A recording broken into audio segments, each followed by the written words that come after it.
হামলা ও ছিনতাইয়ের অভিযোগে এনসিপি নেতা নাসিরউদ্দিন পাটোয়ারি ও সার্জিস আলম সহ 9 জনের বিরুদ্ধে অভিযোগ দায়ের করেছে ছাত্রদল। বৃহস্পতিবার মধ্যরাতে হবিগঞ্জ সদর থানায় লিখিত অভিযোগ করেন জেলা ছাত্রদলের যুগ্ম সম্পাদক মোহাম্মদ ইকবাল হোসেন রোকন। এবার জামাত এনসিপির পক্ষ নিলেন মির্জা ফখরুল ইসলাম আলমগীর। দাঁড়ালেন তার নিজ দল বিএনপির বিরুদ্ধেই। দর্শক, সরকার পরিবর্তনের পর কেটে গেছে কয়েক মাস, কিন্তু রাজনীতির মাঠে এখনো সবচেয়ে বড় প্রশ্ন পরিবর্তনটা আসলে কতটা হয়েছে। ক্ষমতার পালাবদল হয়েছে, নতুন রাজনৈতিক বাস্তবতা তৈরি হয়েছে, নতুন সরকার দায়িত্বও নিয়েছে, কিন্তু সাধারণ মানুষের প্রত্যাশার জায়গাগুলো আদৌ কি বদলেছে? হবিগঞ্জে ছাত্রদল নেতাকর্মীদের উপর হামলার অভিযোগে এনসিপি নেতা নাসিরউদ্দিন পাটোয়ারি ও সার্জিস আলম সহ 9 জনের নাম উল্লেখ করে এবং অজ্ঞাত আরো 40-50 জনকে আসামি করে মামলা করা হয়েছে। বৃহস্পতিবার রাতে জেলা ছাত্রদলের যুগ্ম সাধারণ সম্পাদক ইকবাল হোসেন সদর মডেল থানায় মামলা করেন। ছাত্রদল, যুবদল, বিএনপি তারা সন্ত্রাসী কায়দায় আমাদের উপর হামলা করে। আপনারা দেখেছেন আমাদের গাড়ির গ্লাসগুলোকে কিভাবে ভেঙে ফেলা হয়েছে। যেই গ্লাসটা ভাঙলো, ওই গ্লাস দিয়ে যদি আরেকটা ইটও আসতো, অন্য কিছু না, ওই ইটটা একটা মানুষকে লাগলে মানুষ ওখানে মারা যেত। তাহলে এভাবে হত্যার উদ্দেশ্যে এই যে আক্রমণগুলো করছে, এর মধ্যে দিয়ে বিএনপি কিংবা তারেক রহমান আমাদেরকে কি বার্তা দিতে চায়? তিনি কি চান যে বিরোধী দল তাদের রাজনৈতিক কর্মসূচি বন্ধ করে দিক, তাদের কার্যক্রম বন্ধ করে দিক, কথা বলা বন্ধ করে দিক? তিনি যদি সেটা চান তাহলে আমাদেরকে বলুক, আমরা জনগণের সাথে বসে আমরা সিদ্ধান্ত নিই যে আমরা আরেকটা স্বৈরাচার তৈরি হতে দিব কিনা, তারেক রহমান যেভাবে দেশ চালাইতে চায় ওভাবে চালাইতে তাকে আমরা ওই সুযোগটা করে দিব কিনা। দিয়েছে, তাদের খুশি, ভালো লেগেছে। এবং আপনি একজনকে মারলেন, চোখ তুলে ফেললেন, আবার তার বিরুদ্ধে মামলা দিলেন।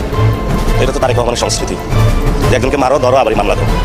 কি হবে পরবর্তী আমরা স্বাভাবিকভাবে রাজনীতি করতেছি, প্রোগ্রাম করতেছি। যদি জেলে নিয়ে জেলে চলে যাবো, আর যদি মারা ফেলে হলে কবরে চলে যাবো। আমি আজকে আর কোনো কথা বলবো না, চুপ থাকবো। পুরো বাংলাদেশে দেখি ওনারা কতটুকু বাড়তে পারে, কতটুকু চাইতে পারে, আমরা সেই মাত্রাটা দেখবো। বিভিন্ন জায়গায় পুরো বাংলাদেশে একটা সন্ত্রাসের রাজত্ব সৃষ্টি করা হয়েছে। আমরা দেখতে পাচ্ছি নির্বাচিত হয়ে বিএনপির সরকার অগণতন্ত্রের পথে হাঁটছে। আসসালামু আলাইকুম দর্শক, জানিয়ে দেবো এই মাত্র পর সর্বশেষ গুরুত্বপূর্ণ আপডেট খবর। দর্শক, এতক্ষণ শুনছিলেন সংবাদ শিরোনাম, এবার থাকছে বিস্তারিত। তার আগে ছোট্ট একটা রিকোয়েস্ট করতে চাই, যারা এই ধরনের নিউজ লাইভ দেখতে ভালোবাসেন, দেরি না করে চ্যানেলটি সাবস্ক্রাইব করে বেল আইকনটা অন করে দেবেন, তাহলে দেশের সকল খবরগুলো আপনি সর্বপ্রথম দেখতে পারবেন। তাই দেরি না করে চলুন ভিডিওটির বিস্তারিত দেখতে থাকি। প্রথমে লাইক দিয়ে দেবেন, তারপরে সাদা এখানে সাবস্ক্রাইব লেখা আছে ক্লিক করবেন, তারপরে এখানে বেল ঘুরতেছে, এখানে আরেকটি ক্লিক দেবেন, নিচে দেখেন এল লেখা আছে, এল করলে সবার আগে ভিডিও পেয়ে যাবেন। আর জামাত এনসিপির পক্ষ নিলেন মির্জা ফখরুল ইসলাম আলমগীর।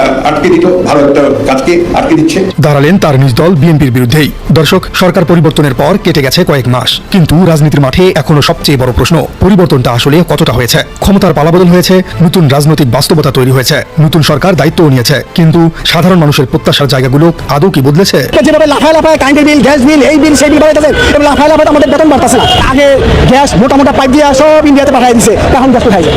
আগে যদি গ্যাস চলে যায় থাকে তাহলে গ্যাস হয়তো আমরা টিপটিপ করে আসতো, এখন গ্যাস কোথায় যায়? গ্যাস সংকট। আপনি রাস্তায় পার্কিং বানাইলে হবে? পার্কিং এর রিসিপ্ট বলতে এখানে ঢুকলে 20 টাকা দিয়ে লাগবে। আমার মনে হয়, কারণ যেভাবে সমস্ত কিছু দাম বাড়াই দিচ্ছে, আমার মনে হয় সরকার 6 মাসে টিকতে পারবে, 1 বছর টিকবে, এর বেশি টিকতে পারবে না। পারবে না, সরকার পারবে কোনো কিছু তো কন্ট্রোল করতে পারতেছে না। বিএনপির পরিণতি শেখ হাসিনার চার ভয়াবহ হবে। রড নিয়ে আসছে, চাপাতি নিয়ে আসছে, আমাদের কাছে ভিডিও পর্যন্ত আছে। বিএনপির ওই সন্ত্রাসীরা রড চাপাতি দিয়ে আমাদের গাড়িতে মারছে, ভিডিও আছে। আমরা আপনাদেরকে আমাদের দিকে আবার জামাত ক্ষমতায় আসছে, এটা আশাতে হচ্ছে কি, যে লেগুনার যে চাঁদা হইতো, লেগুনা এই চাঁদাটা এখন আর নেয় না। যেমন আগে নিত দৈনিক 700 টাকা নিত আগে, এখন এটা চাঁদাবাজি নিয়ে বিস্তর অভিযোগ আছে, বাজারে স্বস্তি ফেরানো নিয়ে প্রচুর প্রশ্ন রয়েছে, প্রশাসনের পুরনো সংস্কৃতি কতটা বদলেছে তা নিয়েও আলোচনা আছে। এখন আমরা যদি এই মূল্য দেওয়াটাকে ভালো করতে না পারি, সেটাকে সামনে রেখে যদি আমরা আপনার পরিবর্তনের চেষ্টা না করতে পারি, তাহলে তো আপনার এই মায়ের এই বস্তুধারা বেড়ে অগ্রসর এমনি হারিয়ে যাবে। আপনার করছি অনেক কষ্টে আমার এই 5 মাসে 4-5 মাসের মন্ত্রিত্বের অভিজ্ঞতা আপনার বড় কারণ। আর এসব প্রশ্ন যখন বিরোধী রাজনৈতিক দলগুলো তোলে, তখন সেটিকে রাজনৈতিক বক্তব্য হিসেবে পাশ কাটিয়ে যাবার কিছুটা সুযোগ থাকে। কিন্তু একই প্রশ্ন যদি আসে সরকারের একজন গুরুত্বপূর্ণ মন্ত্রীর কাছ থেকে, তখন বিষয়টি আর শুধু বিরোধীদের অভিযোগ থাকে না। আর ঠিক এই জায়গাটিতেই বিএনপির মহাসচিব এবং স্থানীয় সরকার মন্ত্রী মির্জা ফখরুল ইসলাম আলমগীরের সাম্প্রতিক বক্তব্য নতুন করে আলোচনার জন্ম দিয়েছে। তার বক্তব্যের সার কথা ছিল, সরকারের কয়েক মাসের পথ চলায় তিনি যে ধরনের পরিবর্তন প্রত্যাশা করেছিলেন তার অনেকটাই এখনো দেখাতে পারছে না সরকার। আরও গুরুত্বপূর্ণ বিষয় হলো, তিনি সমস্যার জায়গা হিসেবে ঘুষ, প্রশাসনিক জটিলতা এবং ভালো পরিকল্পনা বাস্তবায়নের বাধার মতো বিষয়গুলোর দিকে ইঙ্গিত করেছেন। অর্থাৎ যে অভিযোগগুলো এতদিন বিএনপির রাজনৈতিক প্রতিপক্ষদের বক্তব্যে শোনা যাচ্ছিল, এবার বিএনপির বিরুদ্ধে সেই উদ্বেগের কথাই উঠে এলো সরকারের একজন গুরুত্বপূর্ণ নেতার বক্তব্যে। মির্জা ফখরুল ইসলাম আলমগীর বলেছেন, এই 4 মাসে কিছুই বদলায়নি, একইভাবে ঘুষখোর ঘুষ খাচ্ছে, ভালো পরিকল্পনা আটকে দিচ্ছে আগের মতোই। আমি সত্যিকার অর্থে পরিবর্তন দেখতে চেয়েছিলাম, একটা শুধু আশার আলো দেখা যাচ্ছে। তারেক রহমান চেষ্টা করছেন, তিনি ছাড়া আর কারোর মধ্যে কোনো পরিবর্তন ঘটেনি। দর্শক, তার এই বক্তব্যের পর একটা বড় প্রশ্ন জেগেছে। মির্জা ফখরুল ইসলাম আলমগীর কি তাহলে সরকারের বিরুদ্ধেই দাঁড়িয়ে গেলেন, নাকি তিনি সরকারের ভেতর থেকেই বাস্তব সমস্যাগুলো সামনে আনছেন? আর এর সঙ্গে আরো একটি রাজনৈতিক বড় প্রশ্ন জুড়ে গেছে। মির্জা ফখরুলকে ঘিরে ভবিষ্যতে রাষ্ট্রপতি পদ নিয়ে যে আলোচনা তৈরি হতে পারে, এই বক্তব্য কি সেই সম্ভাব্য রাজনৈতিক সমীকরণের সঙ্গেও কোনোভাবে সম্পর্কযুক্ত? চলুন দর্শক, পুরো বিষয়টি একটু গভীরভাবে আলোচনা করা যাক। মির্জা ফখরুলের বক্তব্যের আগে বাংলাদেশের সাম্প্রতিক রাজনৈতিক বাস্তবতার দিকে একটু তাকানো দরকার। সরকার পরিবর্তনের পর জামাত এবং এনসিপির পক্ষ থেকে বারবার একটি অভিযোগ এসেছে। তাদের বক্তব্যের মূল জায়গাটি ছিল শুধু সরকার পরিবর্তন করলেই রাষ্ট্রের পুরো কাঠামো বদলে যায় না। প্রশাসনের ভেতরে পুরনো সংস্কৃতি, বিভিন্ন প্রভাবশালী গোষ্ঠী, আমলাতান্ত্রিক জটিলতা, বাজার সিন্ডিকেট এবং রাজনৈতিক প্রভাবের যে কাঠামো দীর্ঘদিন ধরে তৈরি হয়েছে, সেটি ভাঙতে না পারলে কাঙ্ক্ষিত পরিবর্তন আসবে না। চাঁদাবাজির অভিযোগও এই আলোচনার একটি বড় অংশ। সরকার পরিবর্তনের পর সাধারণ মানুষের প্রত্যাশা ছিল রাজনৈতিক পরিচয় ব্যবহার করে ব্যবসা, পরিবহন, নির্মাণ কিংবা স্থানীয় পর্যায়ের বিভিন্ন পর্যায়ে প্রভাব বিস্তারের পুরনো সংস্কৃতি পুরোপুরি কমে যাবে। কিন্তু বিভিন্ন সময়ে চাঁদাবাজির অভিযোগ সামনে আসায় সেই প্রত্যাশা নিয়ে প্রশ্ন তৈরি হয়েছে। এখানে অবশ্য একটি বিষয় গুরুত্বপূর্ণ। কোনো ব্যক্তির বিরুদ্ধে অভিযোগ উঠলেই সেটিকে প্রমাণিত সত্য হিসেবে দেখা যায় না। অভিযোগ একটি তদন্তের বিষয়, কিন্তু যখন একই ধরনের অভিযোগ বিভিন্ন জায়গা থেকে বারবার রাজনৈতিক আলোচনায় আসে, তখন সরকারের জন্য সেটি অবশ্যই একটি সতর্ক সংকেত। আর এই জায়গাতেই মির্জা ফখরুলের বক্তব্যকে গুরুত্বপূর্ণ মনে করা হচ্ছে। তিনি মূলত বলেছেন, কয়েক মাসের মধ্যে তিনি যে ধরনের পরিবর্তন দেখতে চেয়েছিলেন সেটি এখনো পুরোপুরি দেখতে পাওয়া যাচ্ছে না। দর্শক, মির্জা ফখরুল ইসলাম আলমগীর শুধু জনগণের অভিযোগের কথাই বলেননি, বরং সরকার পরিচালনার একটি ভেতরের সমস্যাও সামনে এনেছেন। কারণ তিনি সরকারের পরিকল্পনা বাস্তবায়নে বড় একটি বাধার কথা উল্লেখ করেছেন। একজন মন্ত্রী নতুন পরিকল্পনা করতে পারেন, কিন্তু সেই পরিকল্পনা বাস্তবায়নের জন্য প্রয়োজন প্রশাসন, মাঠ পর্যায়ের কর্মকর্তা, বিভিন্ন সরকারি প্রতিষ্ঠান এবং দীর্ঘদিনের প্রক্রিয়া। সেখানেই যদি পুরনো জটিলতা থেকে যায়, তাহলে নতুন সরকারের পরিকল্পনাও আটকে যেতে পারে। আর এরপরে আসে তারেক রহমানের প্রসঙ্গ। মির্জা ফখরুল ইসলাম আলমগীর বলেছেন, তিনি পরিবর্তনের চেষ্টা দেখতে পাচ্ছেন। বিশেষ করে তারেক রহমানের মধ্যে তিনি এই চেষ্টা দেখেছেন। এই একটি জায়গা তার পুরো বক্তব্যকে আরো রাজনৈতিকভাবে আকর্ষণীয় করে তুলেছে। কারণ একদিকে তিনি বলেছেন প্রত্যাশিত পরিবর্তন এখনো পূরণ হয়নি, অন্যদিকে তিনি দলের শীর্ষ নেতৃত্বের একজনের প্রচেষ্টার প্রশংসাও করেছেন। অর্থাৎ বক্তব্যটি একই সঙ্গে সমালোচনা এবং আস্থার বার্তা বহন করেছে। দর্শক, এখন আসা যাক সবচেয়ে বড় সেই আলোচিত প্রশ্নে। মির্জা ফখরুল কি ভবিষ্যতে রাষ্ট্রপতি হবার জন্যই এমনটি বলেছেন? রাজনৈতিক বিশ্লেষণের জায়গা থেকে এমন সম্ভাবনা নিয়ে আলোচনা হতেই পারে, কিন্তু এখানে বাস্তব সাংগঠনিক কাঠামোটি বোঝা প্রয়োজন। বাংলাদেশের রাষ্ট্রপতি সরাসরি জনগণের ভোটে নির্বাচিত হন না। সংবিধান অনুযায়ী রাষ্ট্রপতি সংসদ সদস্যদের ভোটে নির্বাচিত হন। অর্থাৎ কোনো ব্যক্তিকে রাষ্ট্রপতি করতে হলে সংসদীয় সংখ্যাগরিষ্ঠতার রাজনৈতিক সমীকরণ অত্যন্ত গুরুত্বপূর্ণ হয়ে ওঠে।